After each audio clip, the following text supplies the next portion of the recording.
Olá, estamos iniciando mais um Olhar Especial, trazendo para vocês hoje uma pessoa muito interessante que vai falar sobre doenças raras, na verdade a doença de Huntington.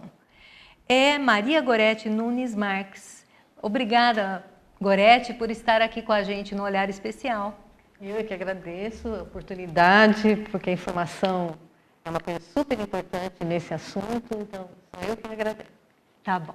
Quero agradecer também aqui a nossa Cristiane Aparecida de Souza, que é voluntária de Libras, para que esse programa chegue aí para os surdos, as pessoas com deficiência auditiva, né, Cris? Muito obrigada aí por estar sempre com a gente, viu? Vamos começar falando o que é, eu nunca tinha ouvido falar. Na verdade, eu tinha visto algumas pessoas que eu achei interessante, aqueles espasmos que eu via a pessoa tendo. E aí, o que é a doença de Huntington? A doença de Huntington é uma doença neurodegenerativa, é uma doença genética, né, hereditária, dominante, de herança dominante. Isso significa que cada filho que tem o pai ou a mãe com a doença tem 50% de chances de desenvolver essa doença, né? É uma doença muito severa porque ela afeta a parte da cognição, afeta os movimentos e tem alterações de comportamento. É uma doença de forma geral, de início tardio. Ela começa, os primeiros sintomas mais visíveis começa ali por volta dos 30, 40 anos, que são os movimentos, que são o que a gente chama de coreia. Coreia é uma palavra que vem do grego, que é dança, e são movimentos bastante amplos, diferente do Parkinson, que é um tremor. Aliás, Gorete, vamos já pedir para ver o vídeo, porque aí fica mais fácil o telespectador acompanhar. Ótimo. Né? E aí você vai explicando para a gente, né? Certo. Então, essa pessoa que a gente vê no vídeo é uma pessoa com uma doença num estágio bastante adiantado, uma pessoa que claramente está sem tratamento médico, por isso tem E ele não parece tão com idade, né? Ele parece ainda bem novo. Deve ser jovem ainda. Pode acontecer então dela aparecer até antes. 10% antes dos 20 anos. Tá. 80% entre os 20 e os 60 anos. E os 10% depois de 60. Por isso ela é considerada uma doença de início tardio, né? Tá. A coreia é um movimento mais evidente, por isso ela foi chamada já por causa desses movimentos de dança de São Vito, doença de São Guido, e coreia de Huntington, e acabou virando para doença de Huntington, porque a coreia é só um dos sintomas. Mais tarde... Coreia seria o quê? Coreia são esses movimentos. Esse é um tipo de espasmo. São esses movimentos involuntários, que isso é constante. Porque espasmo normalmente você tem e para, eu entendo. Esses são constantes. Eles vão ser aliviados com a medicação. É uma doença que não tem cura nem tratamento eficaz, mas é possível controlar os sintomas. Então, nessa parte, os medicamentos ajudam a controlar bastante. Nas alterações de comportamento, às vezes precisa tomar medicação psiquiátrica e os antidepressivos, porque é uma doença que tem o índice de suicídio é muito alto por causa da depressão. Às vezes, os sintomas de abertura, às vezes, é a depressão, que às vezes se confunde um pouco, né?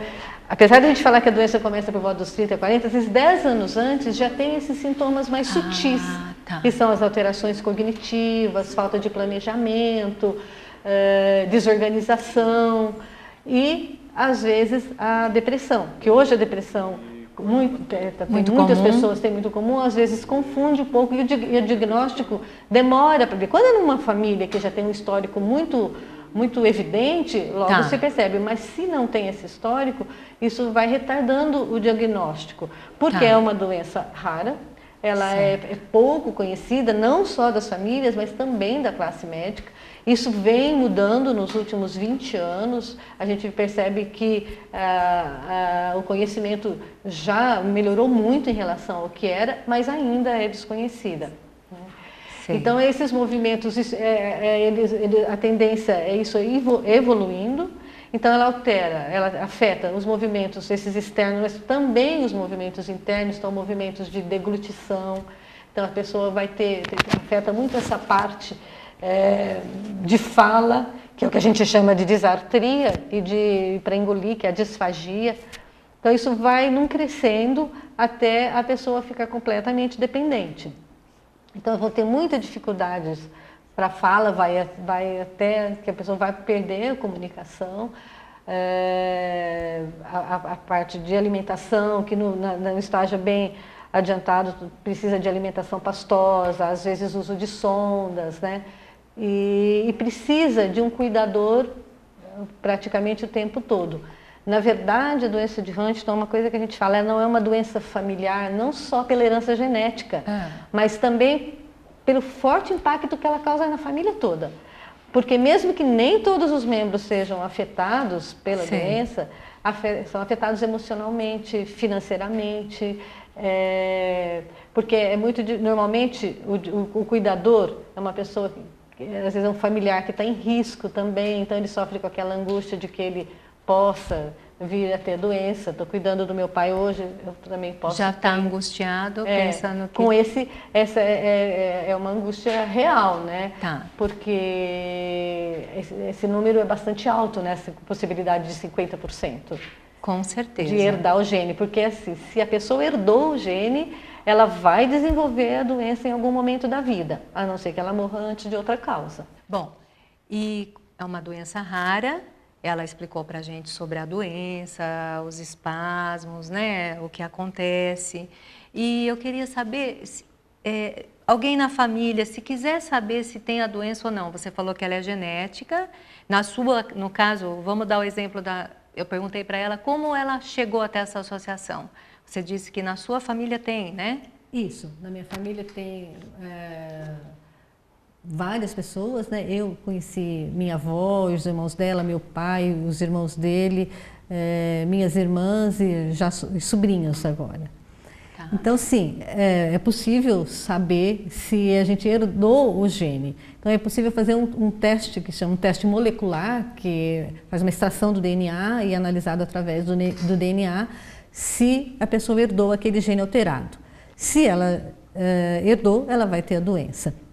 A questão que envolve esse teste é uma questão assim, bem dilemática, porque assim, o que ajuda a pessoa a saber que ela herdou esse gene, se no momento ela ainda não pode fazer nada para evitar ou retardar a doença.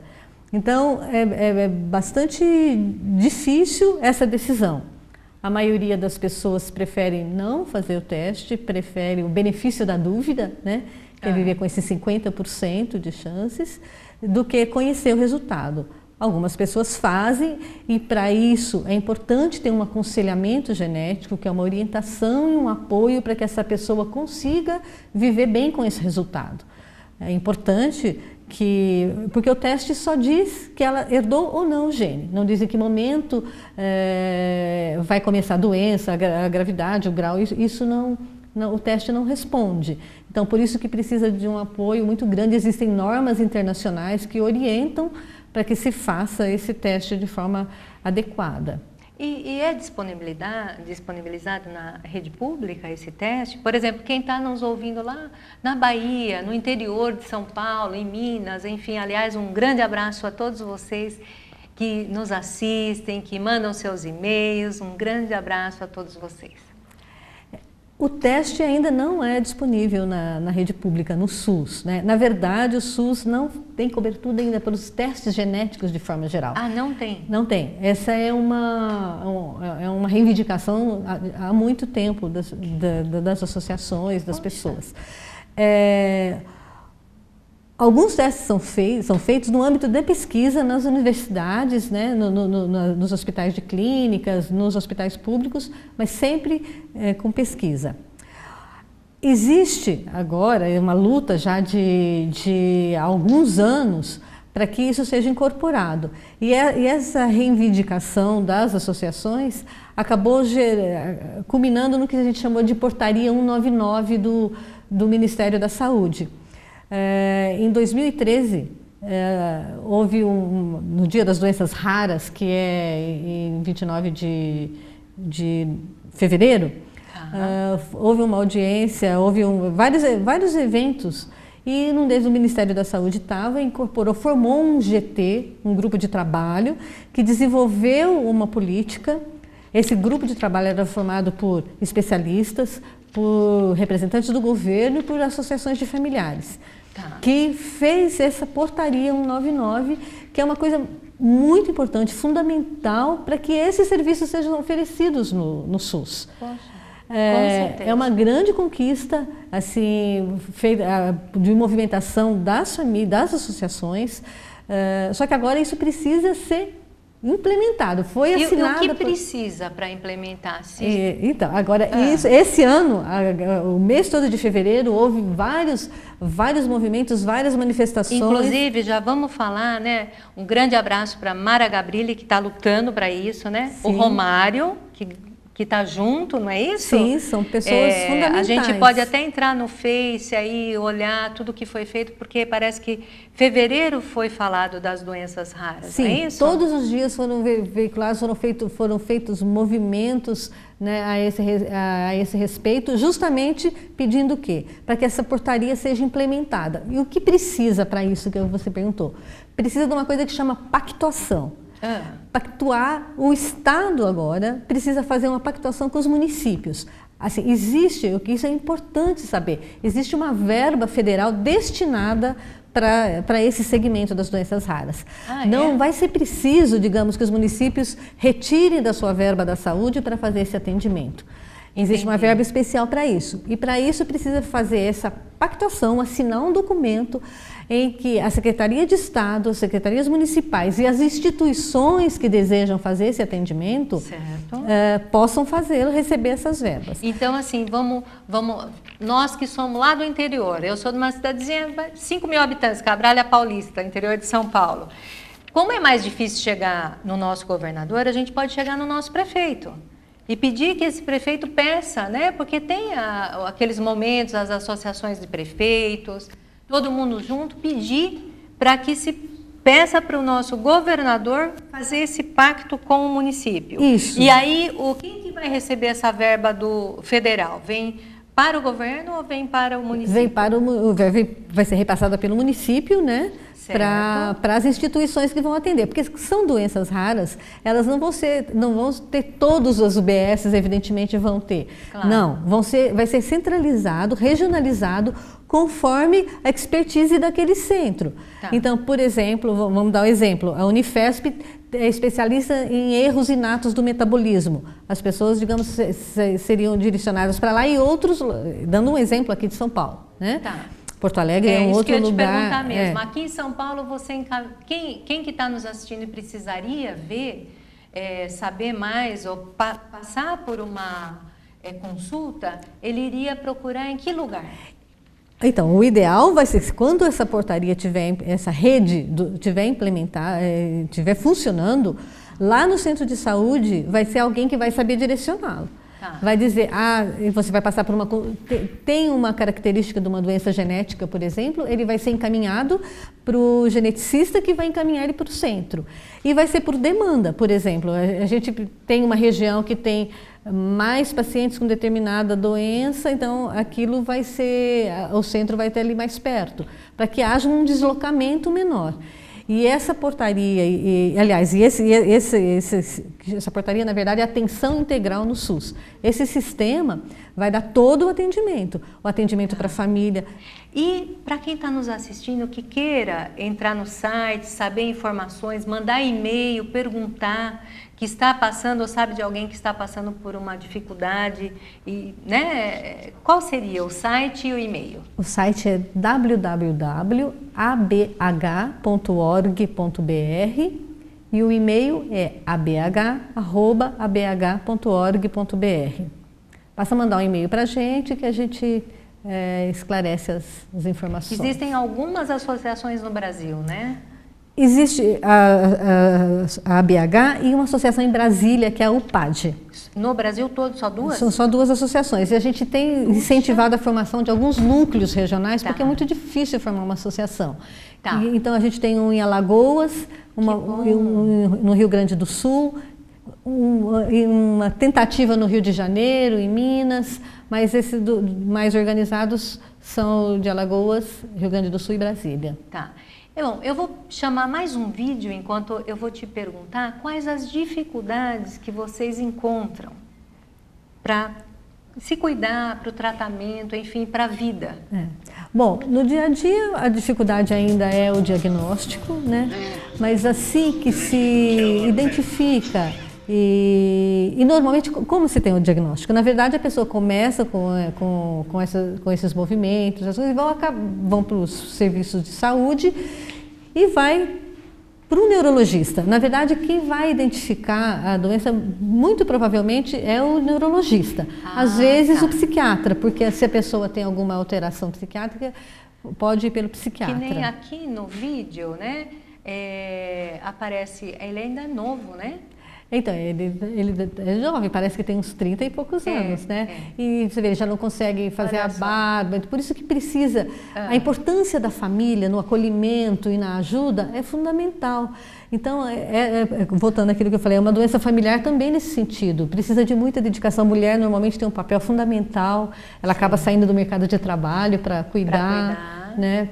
Então, tem implicações bastante grandes. E o que acontece? Uma pessoa ainda jovem precisa se aposentar nessa idade. E essa é uma das dificuldades sérias que a gente encontra, a dificuldade para a aposentadoria. Porque o perito médico do INSS... Aqui é uma mocinha? Acho que é uma criança. Criança, né? Que também tem, que pode acontecer. E o perito não conhece a doença, às vezes tem muita dificuldade em dar o auxílio doença ou a aposentadoria. Então, isso é uma das reivindicações. A gente tem um projeto de lei desde 2003 tramitando na Câmara Federal para incluir a doença de Huntington no rol das doenças graves. Poxa, e não é incluída? Não está incluída? Não está incluída. E isso tem diversas implicações na aposentadoria, tanto dos CLTistas quanto do serviço público. Eu tenho uma sobrinha, um exemplo assim, bem claro e recente. A professora ganhava R$ 2.800, se aposentou por causa de Huntington com 44 anos, jovem ainda, e passou de 2.800, passou a receber R$ 800. Mas por quê? Caiu? Porque é uma doença não elencada, ela não está nesse rol, o serviço público não reconhece, e aí ela perde alguns benefícios que só tem para essas doenças. Por isso essa é uma reivindicação nossa bastante séria, que isso precisa ser mudado, é uma lista do SUS que precisa ser atualizada. Então, é importante que essa atualização seja feita, né? E tem pessoas que nem contribuem, ou o que acontece às vezes, que não consegue se aposentar e perde a condição de segurado. Porque a pessoa é segurada do INSS até 12 meses depois que ela parou de contribuir. Quando ela perde o direito à aposentadoria. Isso nós estamos falando daquela pessoa que está mais de 30 anos no mercado de trabalho e de repente começa a ter uns sintomas depressivos ou outros sintomas neurológicos que você falou, né? Às vezes até uma certa agressividade que você colocou, que pode acontecer. Um pouco. Ela não são todos. E não é extremamente agressivo. Eles são mais, assim, tem uma certa persistência de ideia. Mas não chega a ser muito agressivo, mas tem alterações de comportamento que ficam mais agressivos do que o normal. Você estava explicando que é tipo assim, vai perdendo um filtro, não é? É, isso. Assim, digamos, esses filtros mentais que seguram determinadas reações, mas assim, eles vão perdendo isso. Então, na verdade, a pessoa não faz porque ela é agressiva, porque ela não tem mais esse controle, né? Entendi. É uma coisa involuntária. Uma outra coisa que eu achei interessante que a Gorete colocou, que às vezes eles são confundindo, às vezes até com um alcoólatra, dependendo do caso. Sim. Ou até uma pessoa que usa drogas, né? É. Por isso que às vezes perdem o emprego. Tá. Porque começam a ter esses movimentos diferentes, às vezes também, claro, porque como afeta a cognição, tem problemas mesmo de falta de produzir o que fazia de forma adequada. A organização muda, né? Não, até de uma dona de casa, ela começa a fazer vários trabalhos e não conclui, e não consegue né, ter planejamento e continuidade, né? Então, assim, é por isso que... E isso vai não crescendo. E às vezes ela não consegue mais dar conta do trabalho e por isso acaba saindo do mercado de trabalho, né? E sem poder aposentadoria. No caso daquelas pessoas que não contribuíram ou que perderam essa condição, poderiam se aposentar pelo que a gente chama de LOAS, que na verdade chama benefício de prestação continuada, que esse é destinado às pessoas deficientes ou pessoas idosas com mais de 65 anos que têm direito a esse benefício quando não contribuíram com o INSS. Porém, elas precisam ter uma renda per capita inferior a 1/4 de salário mínimo, que isso é uma miserabilidade, né? Então são poucas as pessoas que se enquadram nisso e para ela ter direito a esse benefício elas acabam precisando entrar através do Ministério Público para poder conseguir esse benefício. Mas assim, se a pessoa tiver a doença, mas for tratada pelo neurologista, for cuidado, o ideal seria que ela tivesse uma fisioterapia, uma fonoaudiologia? Isso é fundamental, acho que é importante a gente deixar claro, que isso melhora muito a qualidade de vida. Certo. E se ela tiver esse acompanhamento de fono, de físio, não impede o avanço da doença, mas retarda a dependência. E isso é melhor para a qualidade de vida dela e dos familiares. E aí a gente volta para a importância da implementação da portaria para que o SUS possa oferecer esse serviço para todos e de forma descentralizada, né? Isso que vai ser importante, porque mesmo que o atendimento às vezes vai ser regionalizado, conforme eu disse, por causa das especificidades da doença, mas os atendimentos de apoio poderão ser regionalizados. Certo. Então, isso vai ser muito importante para a melhoria da qualidade de vida das famílias. Tá. Bom, nós estamos aqui finalizando o nosso programa sobre a doença de Huntington e eu gostaria que você deixasse uma mensagem para os nossos telespectadores. Bom, eu quero agradecer mais uma vez a oportunidade da gente falar aqui, expor nossas dificuldades, a importância de que as pessoas não se desanimem diante desses desafios. Huntington é só um deles, cada um enfrenta um, a gente sempre acha que a nossa dor é maior, mas sempre tem uma maior que a nossa. E que o afeto é uma linguagem que todo mundo entende.